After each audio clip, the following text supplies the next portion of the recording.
Welcome, everybody. My name is Taylor from the Art Storefronts marketing and leadership team, and we are here today to bring everybody together, get the ASF community psyched and ready to go for the fourth quarter, the busiest art selling time of year.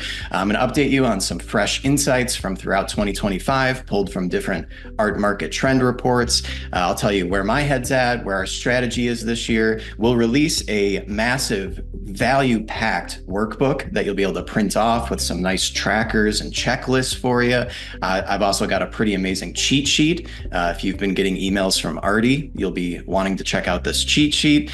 And then we'll get into a Q&A. We're going to do a 30-minute Q&A focused entirely on Q4 at the end. So this isn't your typical office hours. This is more of a presentation webinar with a little bit of Q&A opportunity right at the end. And like I said, we'll interweave some giveaways all throughout. So let's kick it off. Let's get started. I always like to start. This is an annual webinar we do every September. I like to start at the beginning for all the new members that have joined since last year, or at least since January, and maybe aren't fully up to speed with why this is such a big deal and why we're getting everybody together, or maybe what Q4 even means. So what makes this time of year so important in the art world? Q4, real simple, it's the fourth quarter of the year, the three final months, October, November, and December. This is business thinking here, thinking in terms of quarters, but it's important for anyone with something to sell, including artists, to know what their quarterly goals should be or where they can expect to sell more than usual. Knowing that information can help you do better in terms of your annual revenue from your art sales. So Q4, you should know, is the peak period for the art market throughout the year. It's a time when art sales go from 2 to 3 times any other month of the year. So it's very substantial, very significant. What's driving that is a mixture of things that could all be summed up as buyer psychology, consumer behavior, any of these buzzwords like that. It's basically just a pattern of spending that crops up at the end of the year where people spend more money than any other time. It stems from the gift-giving holidays for sure. That kind of kicks the spending into motion. However, a lot of the art sales that take place in Q4 are just self-purchases. It's not exactly to do with art as a gift, although that's a component. You'll see that in our strategy. You want to make sure you let people know that art makes an amazing gift. But at the same time, a lot of this revenue is simply your existing audience being more likely to buy something for themselves than at other times. So that's a great opportunity for you to pounce on, bring a really good strategy, and make sure if that's likely to happen, you do everything you can to make it happen. A lot of our top sellers on the platform end up earning over half of their revenue in Q4 for the year. So more or equal to the rest of the year just in the 3 short months of October, November, and December. So when you really get going, this becomes more and more important for maintaining your momentum and your income, doing a good job with Q4. Like I said, consumer behavior is at an all-time high. I think we can relate to this personally if you've ever felt like, there's a lot of things hitting at once psychologically. We're at the end of the year. Treat time, right? We made it through a year. This is time to look at what could I do to reward myself for the year. You're getting the gifts. The gift giving is happening, and that kind of naturally segues into, should I get something for myself while I'm at it? While I'm doing a great job getting everybody in my life gifts. What about me? Shouldn't I get a gift? A lot of these little psychological nudges here and there all amount to a time when that sense of being careful about what you're buying and watching what you're spending, just being a little more lax. And that really is a big deal for the art market. So really the opportunity here is to make more money doing what you love. If you're an ASF member, I assume it's because you don't just want to make art, you want to sell it, you want it to get sold, and ultimately with the goal of making a living doing what you love in retirement or before. So this is the ideal time of year to do what you can do, right? That's what I want to say too, is that with all this hype that I'm putting out there about how 3 times the art sales, what that can mean for a lot of people is like, hey, you're going to get your first sale. Finally, you haven't made your first sale yet. You've been trying a lot of different things. Your Q4 win could be to crack your first sale to a stranger, right? So it's not that I'm saying if it sounds unrealistic of like, well, how would I just go from nothing to like all the success you're talking about? I'm talking about a success in context of the scope of your business. If you're normally at a certain level, Q4 can take you higher, whether that's from 0 to 1 or from your 1,000th sale to your 1,500th sale, all in a burst. Wherever you're at with your success journey, this is a time to accelerate to that next level, condensing maybe 6 or 12 months of progress, slow progress, into a burst here at the end of the year. So this is an ideal time for everybody, is what I'm trying to say here. And especially this year, because the opportunity is only growing. There's a lot of headlines hitting. Ever since we got past the halfway point in this year, things are really looking up for the art market in particular. You see here things like expert sentiment at a 3-year high within the art market, local collector bases and mid-markets showing really strong. I'll talk more about that in my insights section. Surprising high-end results. The mid-market is resilient. Wait until you hear what the mid-market is, by the way, in terms of price point. A lot of good headlines coming out. This is really encouraging right now. This is when we need it going into Q4.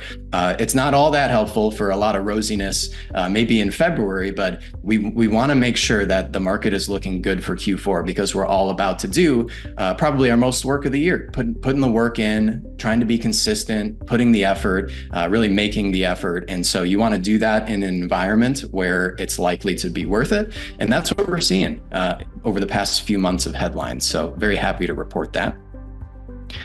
Let's build slowly here. Simply, what are we trying to do in Q4? So before we get into strategy or anything that could be potentially overwhelming, I want to start with the strategy is only in service of a very, very simple objective. The simple job to be done. Help your followers connect with your art and then give them reasons to buy it. Everything else, I've got a 50-page workbook for you that's just simply making this doable for you, but that's all it is. It's not more than this. Help your followers connect with your art and then give them reasons to buy it. You can see that the only way to lose is to not participate, and yet that's what a lot of artists are doing. I would say that a lot of artists are focused on helping followers connect with their art, right? Unless you're just, you're not putting in the work to post consistently. But I know a lot of you are really working on building the connection. Give them reasons to buy it.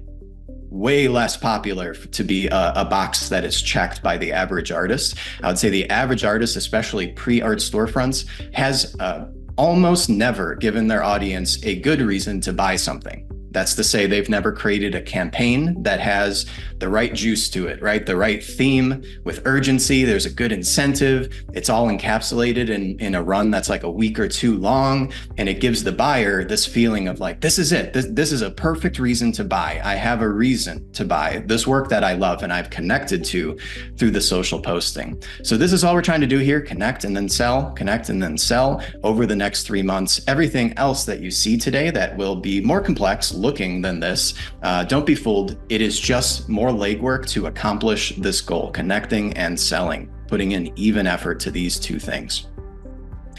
To break it down a little further now, connecting. The main theme around putting effort into the connection side is to avoid waiting for love at first sight, which I know is a tendency. The phrase, the art should speak for itself, has killed me for a decade because the self-limiting income slash you take when you have that approach of like, my job is simply to make it and wait. It's just, if it's worth it, if people see the value in it, they'll find it, they'll buy it. That is really kind of the art school origin psychology. You can go that road if you want, but I would encourage you to slip a little bit more into the businessy side, the less attractive, the less poetic and creative side of no one's going to just find my product, right? And I have a product to sell. I can't wait for it to just be somehow discovered and then they just love it enough to buy it, even though I've not made any effort to connect with them. I've not given them a reason to buy. They're just going to love it so much that they just choose to buy it online. Don't wait for love at first sight. Instead, make the connection happen. Take that into your hands. Use the tools available to help promote that. You'll save years of timeline and effort in the process.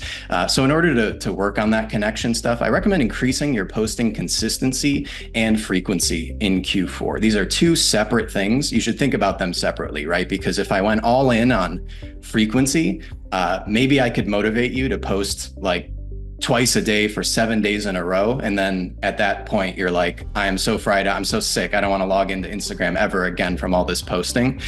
So I'm not going to overemphasize the frequency. It's really in coordination with consistency. So step up your game, whatever level you're at. If you're typically getting to Instagram or sending a marketing email or something once a month, can we get you to once a week and you stick to it all Q4 long? That's what I want out of it, right? So this is not to say a unsustainable blitz of frequency that it doesn't fit into your life naturally. It takes you away from everything else you have planned for the next 3 months. Not asking for that, but take a look at what your current consistency and frequency pace is. See if you can nudge it up to that next level and hold it sustainably for Q4. And we'll be able to help you with that too. I'll tell you about that. Second, invite interaction by making yourself a part of the brand. So in addition to posting your artwork, when you can get away with it, when you can think of a good enough idea, just try to slip in some content that makes yourself a part of the brand. This is really key to leaning into the emotions behind art sales, which is to say, the desire to support an artist you have met virtually, an artist you understand, you're aware of, the person behind the artwork that you like, the desire to support them, a connection to some of the more storytelling aspects behind the artwork, the storytelling of the subject matter or of its creation, the struggles, the fails and the triumphs and the creative successes. This is like a powerful emotional cocktail you can add into your marketing that invite people to understand you, see you as part of the brand, and ultimately compel them to purchase, because it means a lot. It means a lot more than just the aesthetics of the artwork image. It's backed by someone they're a fan of. If you can promote this type of stuff happening on the connection level, you'll do a lot better with the sales. This is not a 180 flip you need to make where it's like, what am I going to stream online every day now? Mix this in, see where you can squeeze it in. Can you bring yourself forward a little bit? It doesn't have to be video. Maybe it's audio and you record some voiceover on some Instagram reels, or maybe it's all the way down to the writing level or still pictures, but you start to do some behind the scenes stuff. And instead of posting a finished piece one day, you do something in progress and you talk about what has been challenging about capturing that photo or painting that piece. You start to mix in a little bit of yourself. You'll see people latching onto that really well online. That's what we're here to do on social media. We're not on social media to shop initially. We're here to make connections, find content we find entertaining, and then along the way, we end up identifying the brands, the people, the artists that we want to support.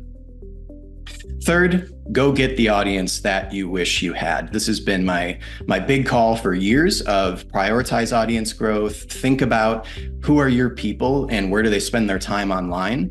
Can you go get them? Do you have to just wait for them to find you? Or is there something really simple you could do to go get them? Like, hey, they're all in a handful of Facebook groups that are perfectly labeled for some of my subject matter.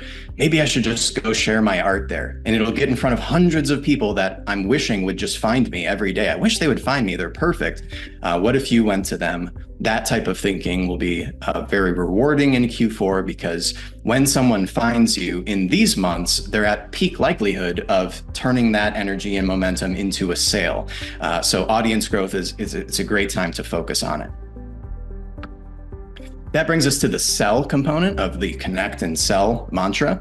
Selling is all about harvesting all of the effort you've put in on driving connections. So all throughout the year, you've been creating content and telling stories and posting updates and trying out new social media features. And you want to harvest all of this effort in Q4 and actually close some sales intentionally, like asking for the sale, trying to intentionally sell the artwork where maybe you pull back from that at other times. The first component of selling is the incentive. So you need some kind of something special that's happening that your audience can latch onto. This is most commonly a sale or a discount, but does not need to be. And I'll provide you alternatives for incentives a little bit later. But common misconception is that if you're not willing to discount, you can't provide an incentive. Not the case. You just need something that's worth a campaign to say, this week I'm doing this. I'm asking you to do this for this reason. Something that creates a little bit of context and friction here for people to latch onto. Incentivize your audience to prioritize purchasing your art. The second component after you've provided an incentive is to add timed urgency. The incentive has to end. Really important. A lot of times I'll see artists pull this punch because they'll say, well, the incentive does end. I'm just not going to overemphasize that it's ending because it feels salesy. But really important that anyone reading about your incentive simultaneously processes that it will end at a certain date. It sounds obvious, but it has to be there for people to really double take on your incentive and say, should I do this? It's only through Friday. Should I do this? It's only this week. I should make a decision quickly if I do want to do it because it's only this week. As soon as they don't have that end cap, they could totally in their heads be like, this is perfect. I should take advantage of that. And then never think about it again. They go on a bike ride and they're gone into the sunset because it just didn't have this end cap that focuses their brain. We're talking about social media here. It's very difficult to get people to process what you're doing. And an important factor of that is like, hey, there's some urgency here. If you want to make this decision, it has to be this week. That can really put people in the right box to say, let me get on that site, start looking at print sizing or talk to a spouse. Or do we want to do this? You know, I've been following this artist all year long. They have this really good thing going on. The urgency really convinces people that now is the time to act, not later. And then lastly, when we're talking about this whole area, this whole slide sell, I know is uncomfortable for a lot of people. I want to remind you to embrace a celebratory mindset because everyone loves getting a deal on the things that they want. So I know there's like this funny friction here where it's like, as a consumer, I know you know how great it is to get an email from any type of vendor that you like saying they have a special campaign going on. You know, that is why you're on the email list. Literally, that is why you're on the email list. You want to be aware just in case it's the right time for you to get that thing. This is the mindset that your followers are in, right? So you don't need to undo all of that kind of natural thinking and say, but if I run a campaign, it'll devalue my art. Everyone will think I'm a joke. I'll never sell it full price again. All this type of line of thinking. Embrace a celebratory mindset. Remember that you are sending very happy messages for people that like your art to receive. There's something going on. There's like a reason here to actually make a move here. I've been wanting to get something of theirs, and now this is the reason to do it. So this is all a very happy event and moment here in Q4. So try to keep that front of mind as well. Let's hit some insights. So I pulled some headlines here. These are from different art reports, market trends.